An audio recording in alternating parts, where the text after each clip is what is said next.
One is to help you decide whether and when you're going to be ready to apply for an NSF career, and then also to provide the nuts and bolts information about the program, which will help inform that decision and then give you a head start when you're ready to start writing. Go ahead and mute yourself if you're not needed. This is not a webinar format, but a meeting format. Feel free to ask questions in the chat as we go, and either Becky or Rachel will endeavor to answer those, and any that they don't, we can answer at the end. We're going to try to keep it to 45 minutes for the Q&A at the end. Just to introduce the principals, I'm Jake Moss. I direct the Office of Strategic Research Development within the Office of Research at the University of Georgia, obviously. And with me, and who will be helping with the presentation, are Becky Kirkland, who's a Proposal Development Officer in our office, and not pictured, not listed here, is Rachel Ankierski, who is a research development professional in our office. We're going to go ahead and record this, so you'll get the usual caveat. So Becky, you can hit the button, and this will be either this one or the one we're doing Friday will be available on our YouTube channel after a sufficient amount of time for me to get it up there. So here's what we're going to be talking about. There's some information about career overall that came from NSF in 2021, and they have not updated these numbers since then. If I'm wrong about that and you know of statistics, I'm happy to be wrong and behind the times, because that will be really useful information, but I really don't think they have updated this information. So take it not with a grain of salt, but you know, it's a little outdated. I think the principles still held true, at least through last year. And before you ask, I will be addressing briefly the current federal administration situation and how it might impact the career program. These are just my thoughts based on what I've observed so far, and I've observed a fair amount. So career by the numbers, then we'll talk about career program goals and the proposal structure. We'll talk a little bit about education plans, and then we'll pitch our peer review program to all of you. And then we'll have time, hopefully about 15 minutes for Q&A. So by the numbers, so this graph shows the success rates for traditional investigator-initiated projects, in other words, non-career projects, and career proposals. And I think what is notable about this is those red bars include career proposals are bigger on average than most proposals NSF will award. So this includes, you know, the red bars include $50,000 individual investigator projects, 100,000, 150. Careers are much bigger than that. So it's actually pretty impressive that the success rates for careers are as high as they are relative to those. So that is heartening. And these are the directorates, just real quick: NSF overall, education, human resources, social behavioral, and economics, bio, engineering, computer science, geographic sciences, and then math and physical sciences are what those abbreviations stand for. So you can kind of see where your particular area is and what those relative success rates are. And obviously the bigger directorates have way more applications. So engineering is off the charts. But you can see that across the board, probably the success rates are around 15 to 20%. And an important caveat there is that's first, second, and third submissions. You get 3 shots, up to 3 shots at these. So very few people get one on their first try. I think it's useful to think of the process as a 3-part process. So submit, get rejected, revise and resubmit, get rejected, but with better reviews, and then maybe you get it on your 3rd time. And in fact, in case I forget to say this later, NSF slants toward awarding that 3rd submission if you have an equally worthy project, 2 equally worthy projects, and one of them is the first submission, one is a 3rd, they're very likely to award that 3rd submission because they know that's the person's last chance. So keep that in mind. Again, 3-step process. is a helpful way to think about it. Um, this slide shows the percent of the PIs who are funded without prior NSF support versus those with existing NSF support. So again, you can absolutely apply for a career as your first NSF grant, but you can also definitely get a smaller grant where you'll sort of learn the ropes and the basics of applying to NSF earlier in your career, and then apply for a career later with that experience and that sort of proof that your project was feasible and was well liked by reviewers previously. That can be helpful. And again, this would also include sorry, I was going off on an incorrect tangent there. So we'll talk a little bit more about what stage in your, tenure track, but non-tenured career is best to apply for a career. That's very rarely your first year, although for some people, depending on their prior experience, it might work out. But developing experience and preliminary data can be very helpful to your future success. So an overview of the program. So the career program is very much about investigator development, and that makes it different than every other type of NSF grant, which is usually about, the scientific idea that you're pursuing and its value and its impact and its feasibility. So this is a phrase you hear from the career program. The PI is the product, both the product and the producer. So you are in part arguing that you are in particular, and your career is a valuable thing that NSF would benefit from getting off the ground by giving you funding for your career proposal. Here's a quote from the solicitation. The real product is a lifetime of leadership in integrating education and research. And we'll come back to that integration of the two components over and over again. Career funding should act as a foundation for future efforts, not a 5-year standalone research project. So it's very important to describe convincingly what your long-term goals are and providing a rationale for how this particular project will lead to future scientific advances over the next 20 years or even longer. Some basic facts. You get 3 chances to submit. You must not have tenure.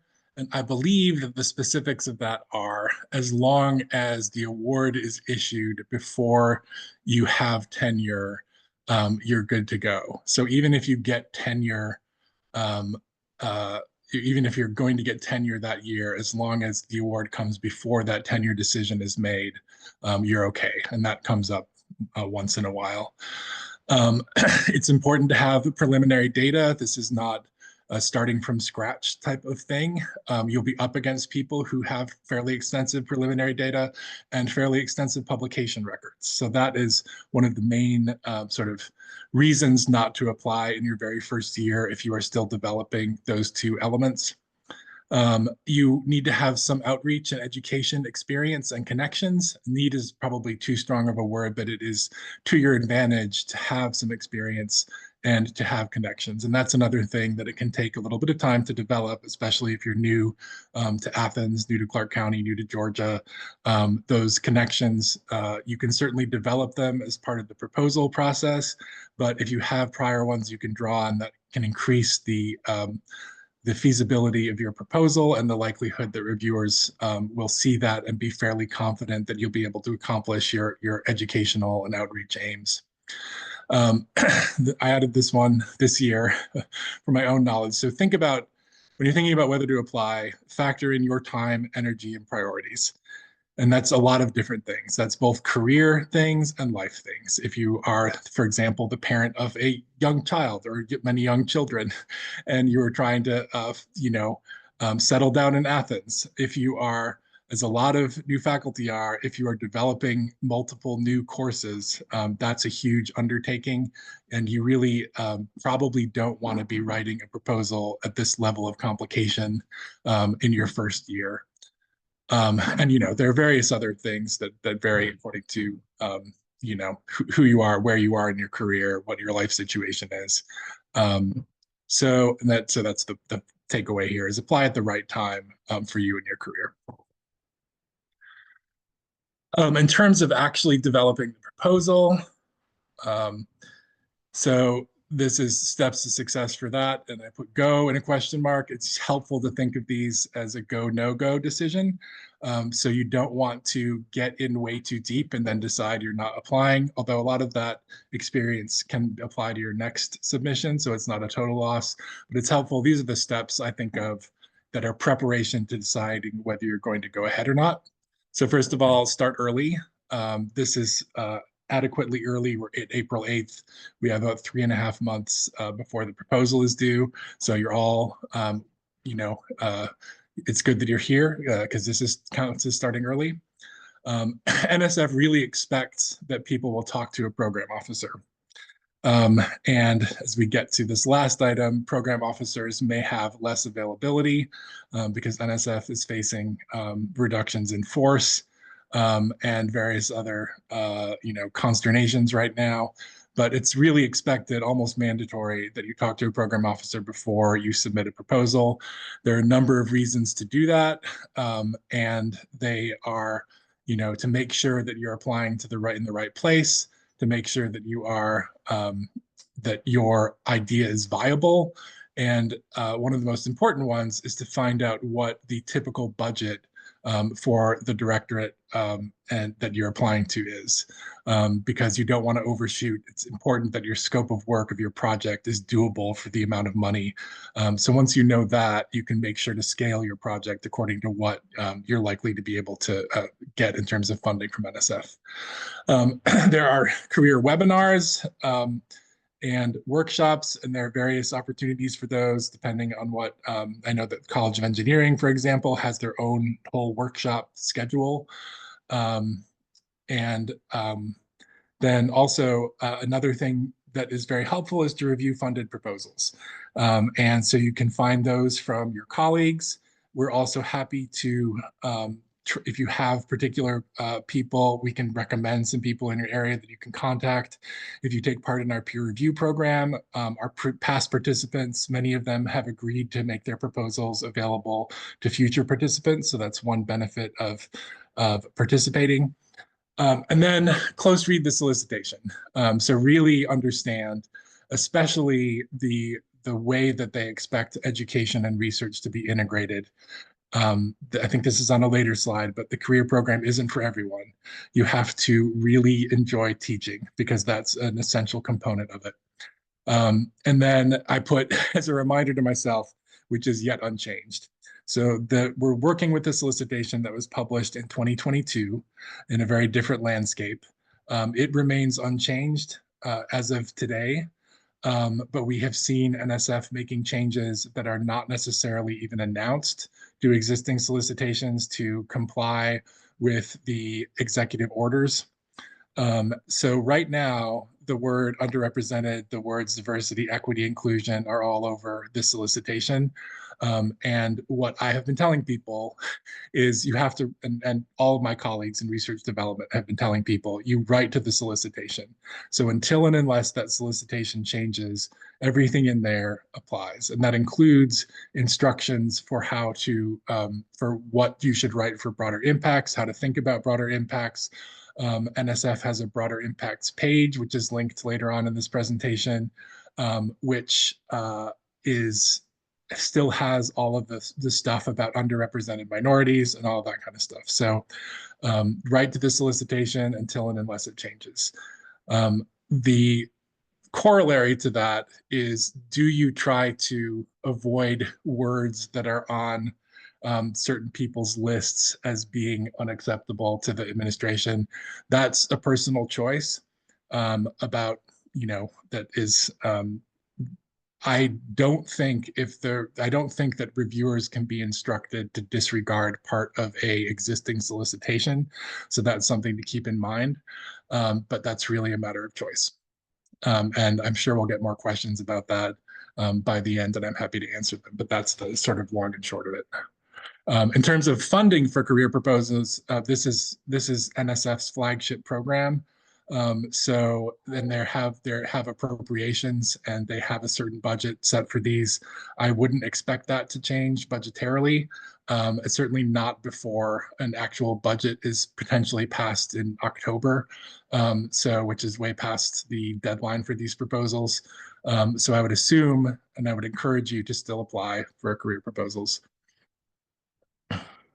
I may have been too much about that or too little, but we'll see. So once you've decided to go forward, or maybe a couple of these steps really are in borderline, but identifying colleagues who will review your proposal. If you participate in our peer review program, we are focused on grantsmanship, on emphasizing the significance and innovation, on pitching yourself as a potential product that NSF would like to fund, on your education plan. We are not, in my office, we are not scientific. We're scientifically literate, but we are not scientists. So you need to find people in your department or in neighboring disciplines who can offer you feedback on the scientific components of your proposal.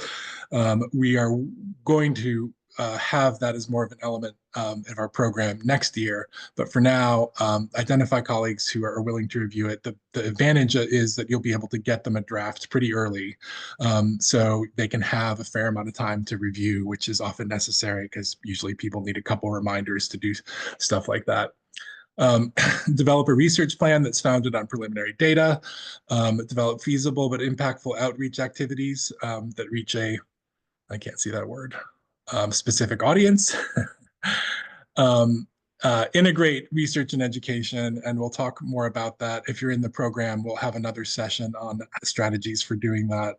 And then being specific for all activities, and I will add here, having specific things that you can measure. And you don't have to have a big budget for this, but you do have to have somebody who is evaluating the success of all the all the education and outreach activities. So you have to think about a way to show that those worked. And then appropriately budgeting. So the budget is always in dialogue with the project description. So as you develop one, you can develop the other. But the goal there is to not have not doing too little not budgeting too little for what you propose to do in the project description, and not budgeting too much. So right sizing the budget. We'll talk a little bit more about that. The NSF has the same review criteria for every proposal. It is intellectual merit and broader impacts are the two categories that they use to talk about that. Intellectual merit is the extent to which a project advances knowledge, and broader impacts is the extent to which it benefits society.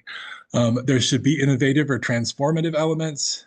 You're going up against stiff competition, and proposals that propose incremental progress are unlikely to be successful. That being rational and feasible, and showing that you have the qualifications and the institutional environment that will enable you to be successful. So intellectual merit boils down to why researchers in your field should care. So it's the potential to advance knowledge and potentially advance your field. Pretty simple. Broader impacts are why everyone else should care. So how will your proposal benefit society and contribute to the achievement of specific, a word we're hearing again and again, desired outcomes? And there are various outcomes there. I'm not going to go through all of them, but the link at the bottom of the page is extremely helpful when you're thinking about what your broader impacts are. Once your proposal has taken shape, you can really just click on that, go through the different potential broader impacts, and think about how your project might fulfill some of those broader impacts. And you can narrow it down to the 2 or 3 or 4 broader impacts that you can really design an outreach and education program around. And that's a really useful exercise and an easy way to sort of mechanistically go through what the potential broader impacts might be. So the important thing is that there's an equal weight for a career proposal to your research and your education. So everything that applies to research more or less also applies to education. And that's what this slide is meant to illustrate.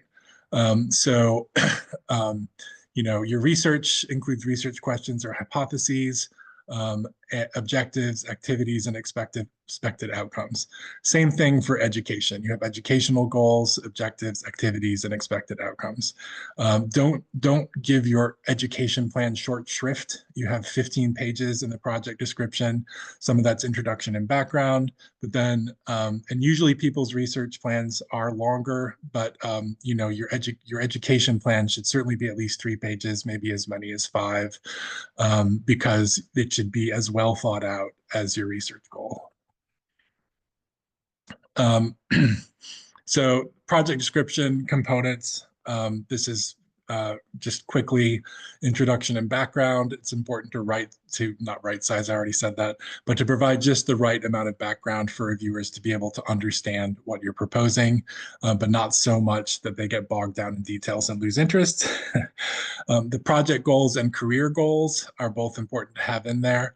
You need to describe the significance of the project. The reviewers have an apples and oranges problem. They might have equally meritorious proposals that are about 2 wildly different things. How do they decide which one to fund? And the answer is which one is going to have more of a significant impact, which one is going to have the greatest societal benefit. So you should be thinking about how to differentiate your project from your competition, thinking about significance and innovation. Preliminary data, research plan, education plan, which we'll talk about a little more. You have to have a plan for how to disseminate research, both to people in your field and the broader scientific community, but also to the general public or people who are interested in science. You should probably have a timeline. If there's any sort of complexity to your project where a reviewer could get confused about what's coming when, you want to illustrate that. And then these last 2 are required by the proposal and award policies and procedures guide, which is NSF's sort of Bible, the overriding rules document. And we'll talk about broader impacts. So in developing your education plan, you're describing your planned educational and outreach activities, identifying partners, and that's why those are things to develop either in the course of the proposal development process for this year, if you're applying this year, or, you know, as you sort of develop partners over time and are able to demonstrate that they're people you've worked with before, that can be really helpful and a differentiator for you. Providing the rationale, target audiences, outcomes, and relevance to the research. You can think of some great activities that are generally, educating people about your field that are not actually relevant to your research, but are more generally applicable to your field. Those are going to be weaker than ones that are actually tied into your specific research. And we'll talk about a couple ways to do that. Providing sufficient detail to convince reviewers that you can accomplish the activities. So thinking through logistics, providing specifics about those logistics. How often is this thing going to happen? How many participants are there going to be? How are you going to recruit participants? All those sorts of details will help to really solidify your likelihood of success. NSF has 2 kinds of supplements: research experience for undergrads and research experience for teachers. If you can think of ways to incorporate those, you can either do it at proposal stage and possibly apply for additional money for those, and that's something you could ask your program officer about, or you can do it later on in the course of an award, or you could just talk about your plans to pursue them in the proposal. So that is a source of additional money, and not enough people apply for those. So I've heard from program officers that they really like to see that in a proposal. And then I already talked about budgeting appropriately, avoiding overcommitment. So that's really a matter of making sure that either you or other personnel on your grant will have enough time to do all the stuff that's listed, because NSF knows how busy assistant professors are, and they will have an eagle eye to make sure that you've actually budgeted enough time, or that you have enough time to spend on all the activities. So if you have some sort of extensive, program over the summer, there needs to be somebody, NSF needs to see that you've assigned enough personnel to be able to do that. Don't try to stint in terms of budget. Don't try to offer NSF a bargain. They don't actually like that. it's better to budget appropriately for everything. If NSF feels like that's too much, because they're also trying to fund as many projects as possible, so you might be entering into a budget negotiation with them. So your budget might get reduced, but make sure that you propose adequate budget to cover all the activities. So this is just a slide of what's currently sort of happening at NSF, what's in vogue based on what's been successful. So these are three categories. What's expected are new labs, lectures, and new units for existing courses. Pretty much everyone will have that in their proposal, but you have to include it and have some detail about what you're going to do. Graduate student training, of course, you're going to be training graduate students. Describe, that with enough detail to be convincing. So the next category is overused, underperforming, poorly received. So new courses, as we talked about, those take a huge amount of work. So there may be other ways to leverage your time that can have a good impact without listing designing new courses. It's not totally unheard of. If you have enough time to commit to that, that's great, but reviewers tend to be skeptical. Lab tours without interaction or hands-on activities. It's clear why that's not a good idea. K-12 outreach. If you do, NSF loves K-12 outreach, but you really need to make sure that you're already working with the teacher, that there's going to be knowledge gained both on the part of the students and on the part of the teacher, maybe about how to teach particular concepts that are relevant to your research.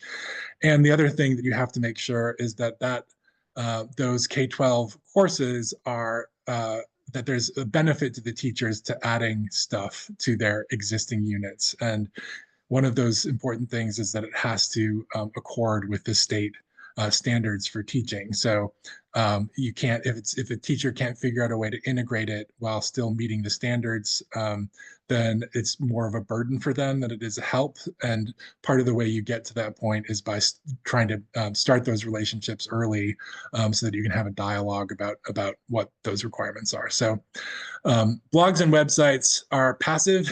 Blogs is a pretty outdated term, actually, but websites especially, where it's just a repository of information and there's not really an opportunity for an audience to engage.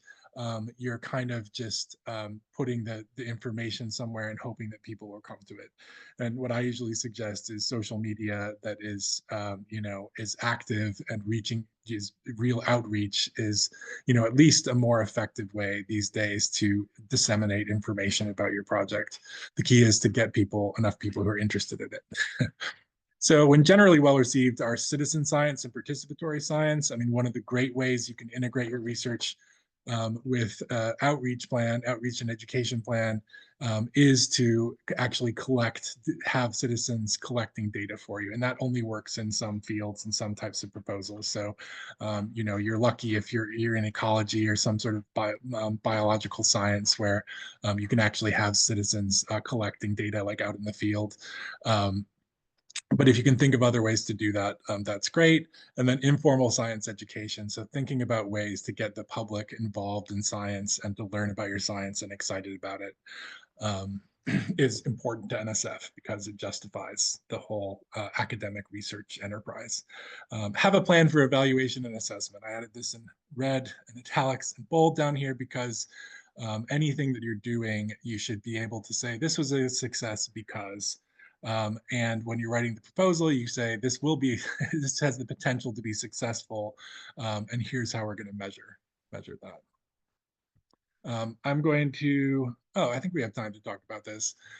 So here are a couple of education plan examples. I'm not going to read through this, but these are two successful proposals that we worked on with these two PIs. And this is just an example of the education plan components that they thought of. So Holly held foundational coding workshops and created a bioinformatics community of practice.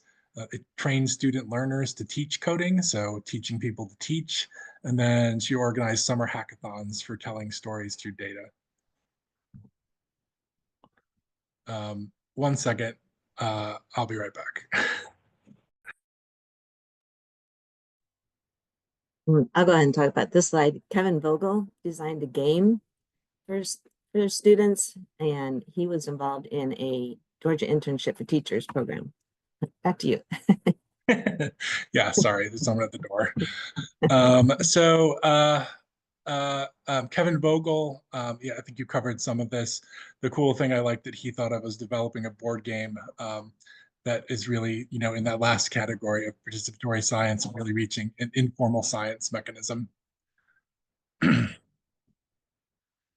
And now Becky is going to talk about our peer review program, which gives me a chance to shift locations so that I'm not having interruptions. Yes, so I'm going to explain how our program works. So if you join us, we'll put you in a group of 3 or 4 of your colleagues, and you're going to read 2 of their colleagues' project descriptions for their proposal, and then you will get feedback from 2 of them on your project description.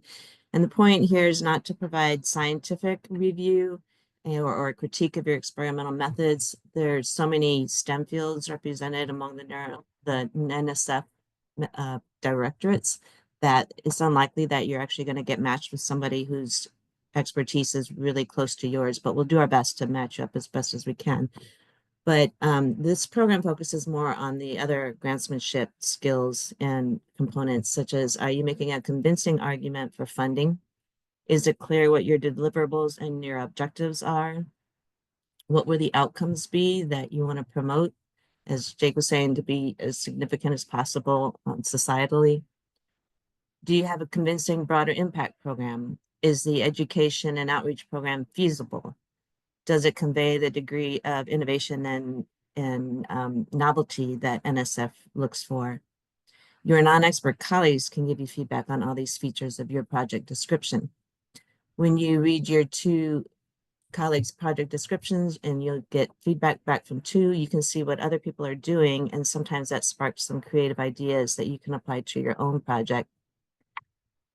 Once you get revisions or you get some feedback back from these 2 colleagues, there'll be a revision period of a week, and then you are guaranteed support from our office. That's the carrot that we are holding out, that we will be able to work with you one-on-one.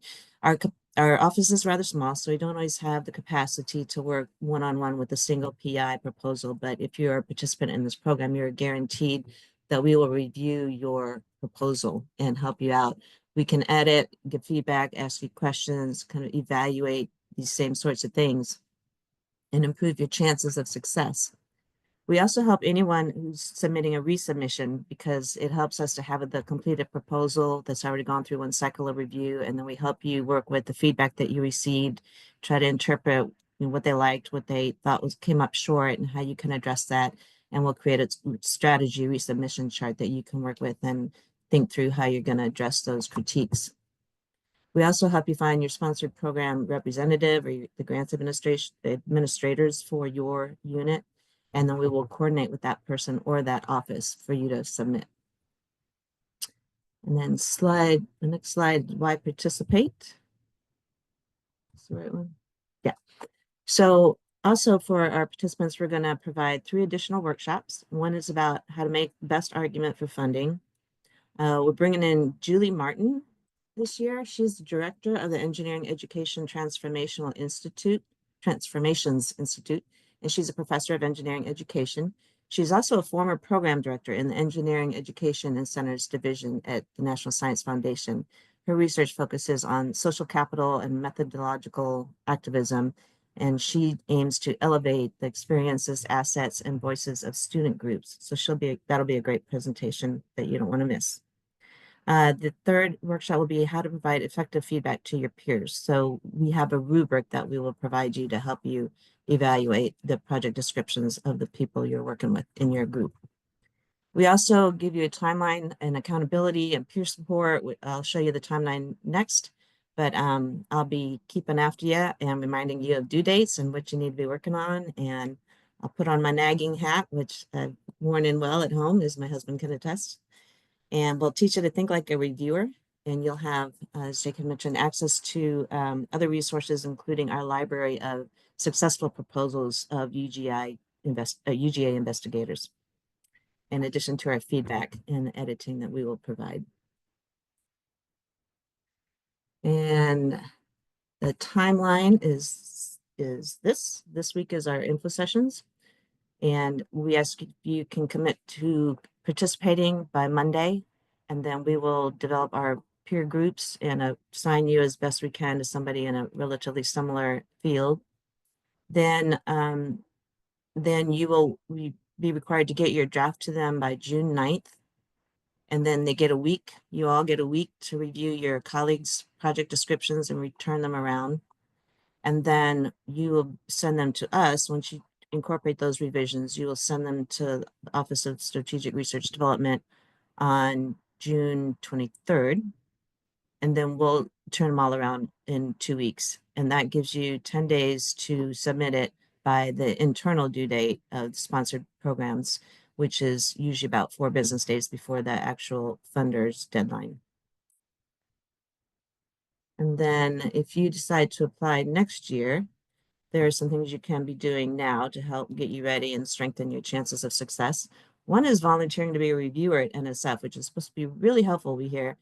You really get an inside look at what happens behind the scenes, how these review panels operate, what the seasoned reviewers are looking for, and what makes them a little bit leery of funding you. As Jake has already said, be in touch with your program officer. That's almost required for this program, not just highly recommended. Include your bio sketch for them and keywords and describe your expertise and interest. And you don't have to have experience for them to sign you up. You can also use this year to be building your publication record and generating preliminary data.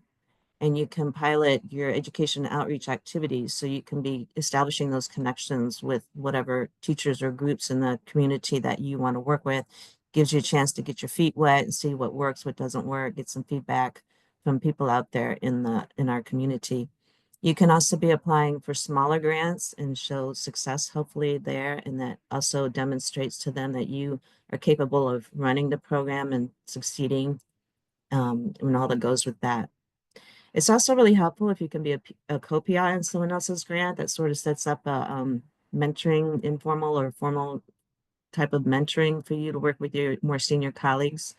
And throughout all this process, I meant to say earlier, your peer review program and this getting to be a co-PI on someone else's grant is a real great way to network. And that is also going to help set you up to establish connections in the neighborhood, see what the options are, what things that are happening out there that you can tap into, and that can be really helpful. And this is, check my notes. I think I mentioned the templates that we'll provide. Yeah, and then this slide just shows you a lot of other resources that you can find online. What NSF is looking for, that's our page there at the top. No, sorry, that's NSF's career page at the top.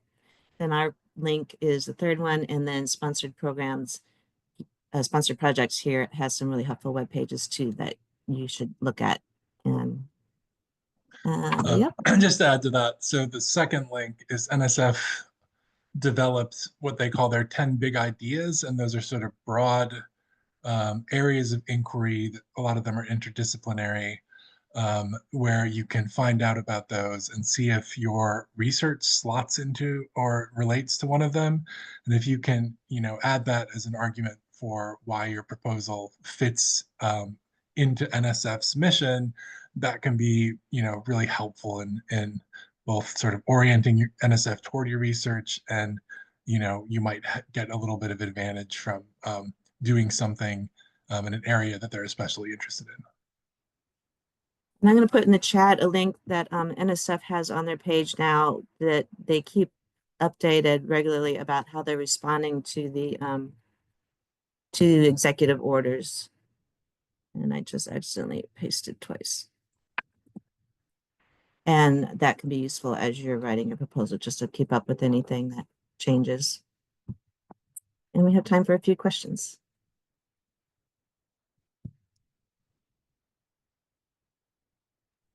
So feel free to either type those into the chat or raise your hand. Okay, so does the 10-year clock extension for maternity leave extend eligibility time, or does its eligibility depend on a strict time for degree completion?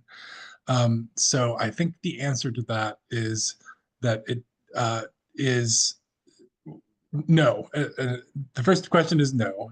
Or sorry, does the tenure clause extension? Yes, it extends eligibility time. So what matters is that you're not tenured before a certain time. And this year, I think Becky dropped into the chat that you must not be tenured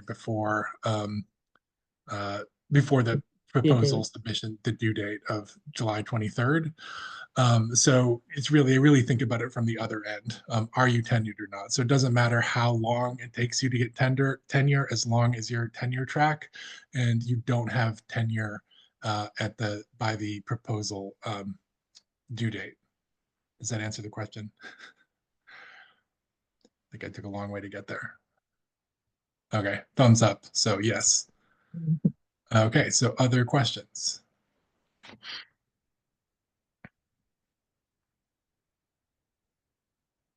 Yeah, and it's a small enough group that if you want to just you know, unmute and ask it, that's totally cool too. Yeah, how best to find a PO to talk to. So the career solicitation lists a lot of people in each directorate, and multiple people per directorate, I think, although there may be one specific contact.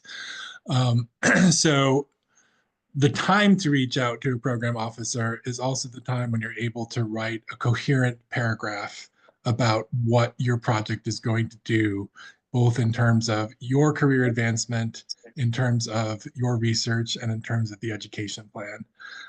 So it's going to be that person who is listed as the program contact. Well, that would be very unfortunate. Oh, someone pointed out that our link didn't work.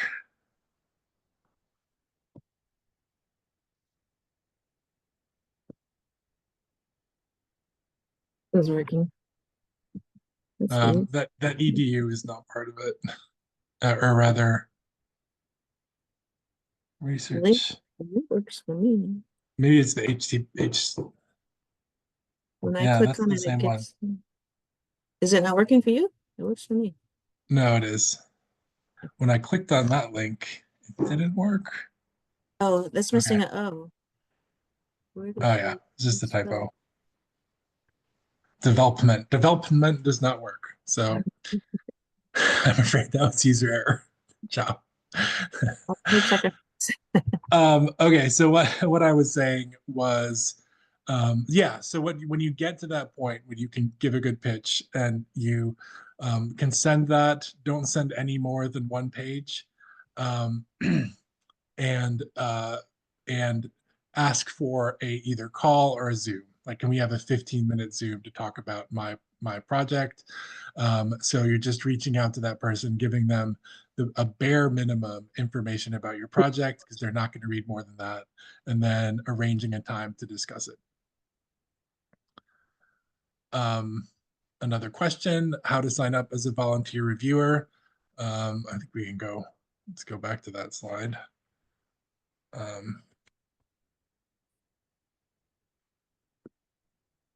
So same thing, you're reaching out to a contact. Sorry. On the link. I put it in the chat. Just put that on the slide.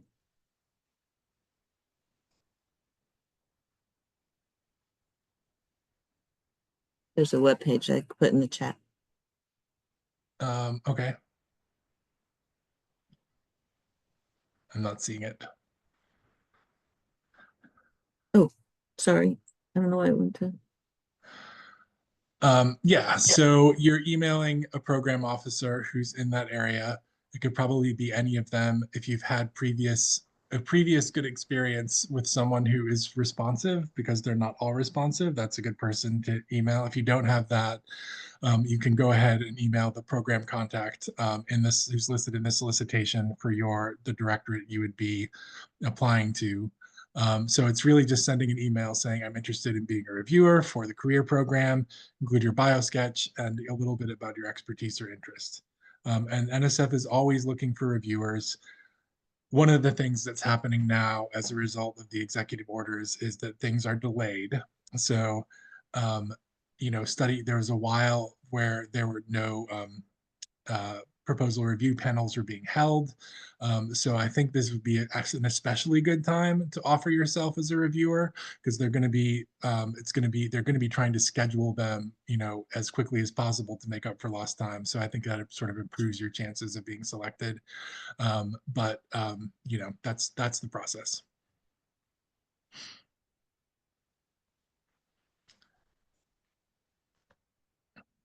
And Becky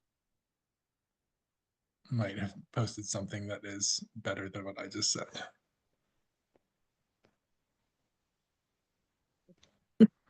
I'm looking at this now. It's not actually been there. Okay, so what I said, I think, is still one way to do it. But if you go to the link where Becky said each of the directorates has a different, looks like they each have a different process for signing up as a reviewer, and it involves filling out a survey. So I think you can still do what I said, but you might get directed to this page that Becky linked to. So the answer to the question is really follow the link.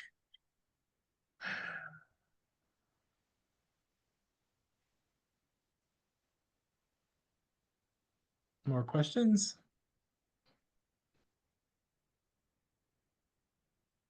I went ahead and put a link to Julie Martin, the person who's going to present about integrating education and research, in case you want to learn more about her in that upcoming workshop.